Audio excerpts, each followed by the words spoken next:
మేము చెప్తూనే వస్తున్నాం బీఆర్ఎస్ పార్టీ ద్వారా తెలంగాణ ప్రజలకు ఈ రాష్ట్రంలో రేవంత్ రెడ్డి గారు కీలకమైన శాఖలను తన దగ్గరే ఉంచుకొని ప్రజాస్వామ్యాన్ని పరిహాసం చేస్తూ ఉన్నారు అనే విషయం.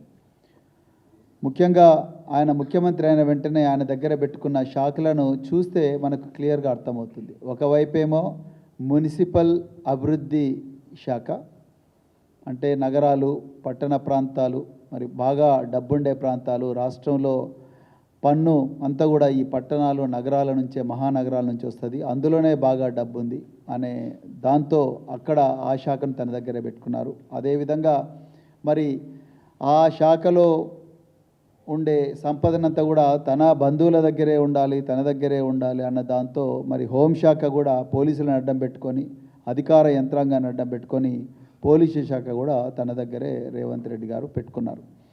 మరి మున్సిపల్ అభివృద్ధి శాఖ పెట్టుకొని రియల్ ఎస్టేట్ను పూర్తిగా నాశనం చేశారు. హైదరాబాదు మహానగరం, దాని చుట్టూన్న పరిస్థితి అంతా కూడా ఇప్పుడు ఘోరంగా తయారయ్యి ఈరోజు రాష్ట్రానికి రెవెన్యూ రాబడి పూర్తిగా పడిపోయిందన్న విషయం ప్రజలందరికీ కూడా తెలుసు.